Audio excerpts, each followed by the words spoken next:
information buzzing through our brains, and we will not let our hearts forget the most important thing. It's love, love, love, love, love. It's all about love, love, love, love, love. Everything else comes down to this. Nothing any higher on the list than love. Good morning. Welcome, welcome. We are still currently in cycle 18, and we are at cycle day 16, and we're at 2 DPO. I'm so excited. If you guys missed my positive OPK video, I will link that down below and you guys can check that out. And if you're not aware, I did get a positive OPK on Friday the 29th, and honey, we did the damn thing. My JJ is officially on vacation. There's a small sabbatical, like, you know, just we did it. So what we did is, once I got my positive OPK and I was, you know, the excitement and shock wore off, we BD'd. And what I did was that I put my I was like on my back, and I had my legs against the headboard, and my husband put the sofa pillow up under my hips, and I went on Xfinity, went on demand, and watched an hour-long show, and that's how I did it. You know, every time we would BD, I would always, you know, prop myself up. Well, he would prop me up, and I would find an hour-long show on demand, and I would just stay there for an hour. And that's how, because I'm determined, honey. So yeah, we did that Friday and Saturday. And so yesterday, which was Sunday, I waited until the evening around 10 o'clock before I went to bed, and I started my progesterone cream, because ovulation was way gone. And I know I said I wasn't going to use it until I got a BFP, but the only reason why I'm using it is now because I know when I ovulate. So I didn't run a chance in preventing ovulation because I know when I ovulate. So I started using that. And of course, I take my Vitex every single day, which I have attributed to my wonderful positive OPK, because it balances out your hormones and get everything working in the right way. And of course, I take my prenatal vitamins every single day, because you got to take it when you're TTCing, because you really don't know you're pregnant until you're 4 weeks, and you want your little beanie baby to get all the nutrients it needs from start to finish. Now, I had a few questions about the LH surge, the LH in LH surge, and I found a wonderful, wonderful, wonderful article on firstresponse.com, and that I wanted to, you know, read to you guys so that I can further in detail explain what exactly is LH, because the LH is what the test detects to let you know that ovulation is fast approaching. And so I didn't know what it was, and I know some of you don't know what it is either. And so I wanted to take the time and explain exactly what LH is, how it comes about, how, you know, just explain what it is. So just sit back and listen. All right, what exactly is LH? Your menstrual cycle has 3 phases. In each of these phases, the body produces different hormones that have distinct functions. This first phase of your cycle is called the follicle phase. This begins on day 1 of your cycle, which is the first full day of menstrual bleeding, when the lining of the uterus starts to shed. When an egg isn't fertilized during the previous cycle, the body must shed the uterine lining to prepare for the next cycle. For most women, this lasts from 3 to 5 days, but can be more or less. Immediately following the shedding of the uterine lining, the body begins to prepare for the next phase in the cycle, which is called the ovulatory phase. But first, hormones must prepare your body for ovulation before this phase can begin. The pituitary gland releases 2 hormones, the FSH, which just simply means follicle stimulating hormone, and the LH, which is called luteinizing hormone. A follicle is one of the many tiny sacs within an ovary that contains a developing egg. The FSH stimulates a follicle to grow and the egg within it to ripen. The LH stimulates the follicle to manufacture and secrete estrogen. You're in the ovulatory phase now. Increasing estrogen levels cause the lining of the uterus to re-nourish with nutrients and blood. The heightened levels of estrogen also produce a change in cervical mucus, causing it to thin and take on a slippery consistency. The change in cervical fluid makes it easier for the sperm to make their way toward a waiting egg. All of this usually takes place between day 7 and 11 in a woman's cycle. When the amount of estrogen produced in your body reaches a certain level, it causes the pituitary gland to release a surge of LH. 24 to 36 hours after the LH surge, the follicle will burst, releasing the completely ripened egg into the fallopian tube. The LH surge is what triggers the almost ripened egg to become fully matured and to break through the follicle. The release of the egg is what is known as ovulation.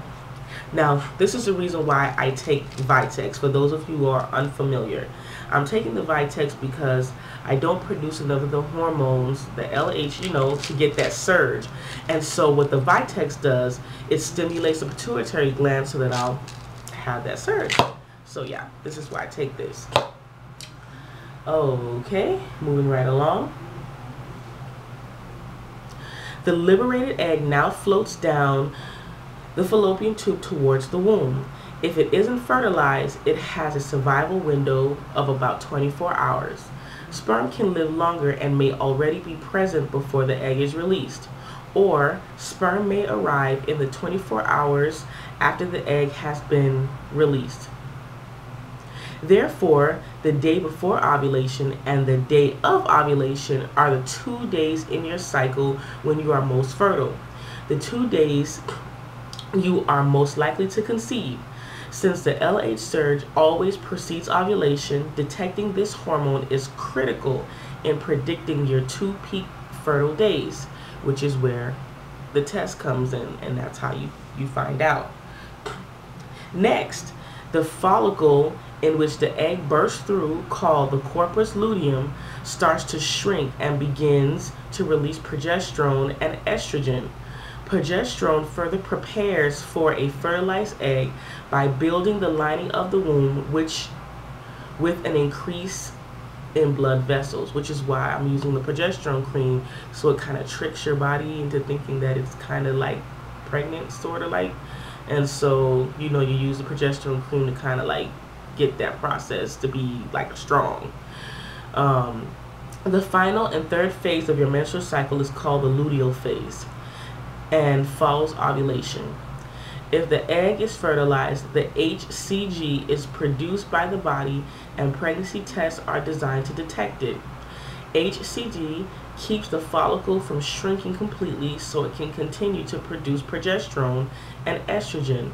The increased production of progesterone keeps the uterus intact so that the fertilized egg, the pregnancy, is maintained, which is also another reason why I'm using the progesterone cream, because if I don't produce enough, then the lining of the uterus can't be strong and you will either lose the pregnancy.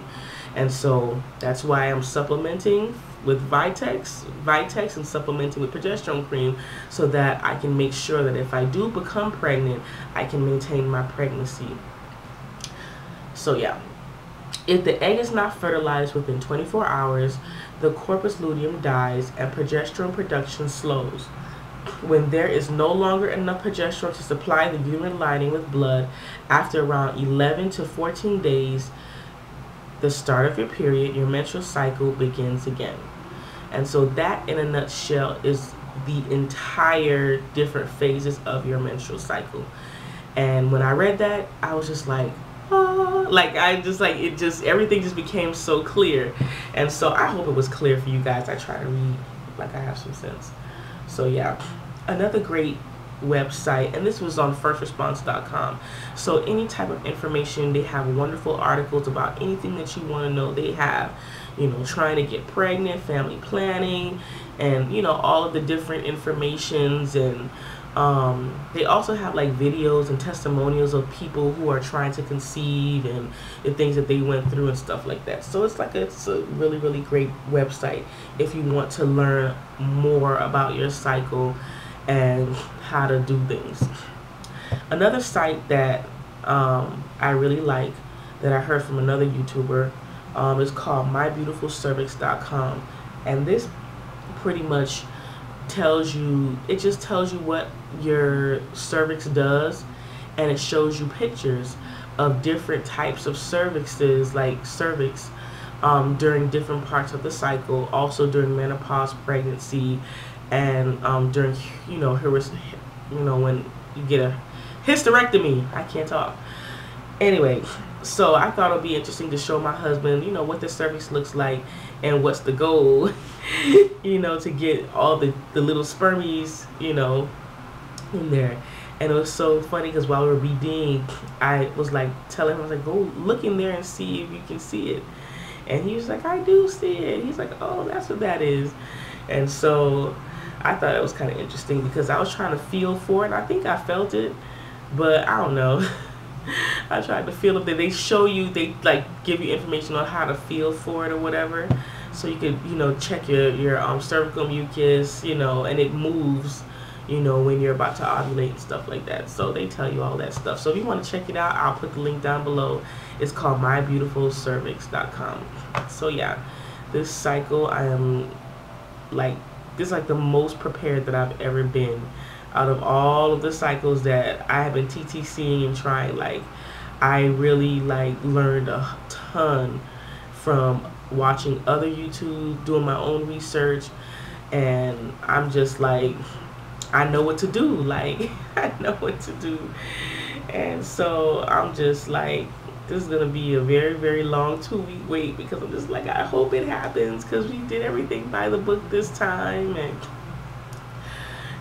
so yeah, what I do on and somebody asked me if I used the online ovulation calculator, and I did.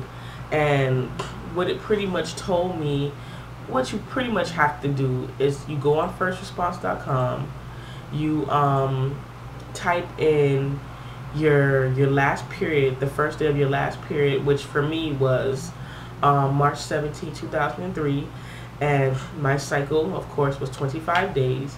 And when you calculate it, what you do, they tell you your most fertile days. And they told me that from Tuesday, March 26th, and to Saturday, March 30th, those are going to be my most fertile days, which they were absolutely correct, because the last 2 days, March 29th and March 30th, were my most fertile days. And so they were right on, and I got a positive OPK that Friday. So they were actually right. But for me, since I wasn't sure and I didn't get a positive OPK last cycle, I decided to test on cycle day 7. And so, if I don't, God forbid, if I don't conceive this cycle, then I'll go by the ovulation calendar and I'll start my testing on the days that they tell me. And if you look at my last video and you saw my calendar, next to CD or cycle day 5, 6, or whatever day there was, I put like a little dot, and that dot represented the days that the ovulation calendar told me that it would be best for me to conceive. And so I will go by that next time, and I won't have to test. But I don't know, I think I tested too late, and so that's probably why I didn't get my positive. Because I don't know, for some reason I always thought that I ovulated like on the 16th, because you always think that, because my cycle days like fluctuate. One cycle is like 30, it was like 30 days, one was 28, now it was 25. It's just like strange. So now I know. Yeah. So we really worked hard this cycle to make sure that we conceived, and we just didn't go nuts after we got the positive OPK. We have been BDing every single day before that. So there are lots and lots of children in waiting, lots and lots of tadpoles in waiting for that that egg to show its face. So I know my egg probably was like, "Y'all back up," you know, just got attacked with sperm. So I'm hoping that we conceive this cycle. So I'm praying for all of you. I prayed for you guys this morning. I prayed yesterday for you all. I prayed for myself, and we're just hoping. We're hoping that we get a positive a positive pregnancy test this cycle, and we can start our little family. So if you have any questions, comments, or any questions, anything that you want me to look up or you're confused about, you can either email me or leave a question down below as usual. And so you guys enjoy the rest of your week. I have a lot of work to do this week in preparation for some things that's coming up. And so I hope you guys had a really good Easter. We did. And I will see you guys next week. God's willing, life lasts. For another update before we either prepare for AF or we are testing. Woo-hoo! So as you all know, I'm going to test late. Until I know that AF is not coming, I don't have any type of symptoms of AF, I'm 100% sure AF is not coming, that's when I'll test. You don't test early, because that's how you get disappointed. But anyway, I'll talk to you guys next week, God's willing. And you guys enjoy the rest of your week. Peace and hair, peace.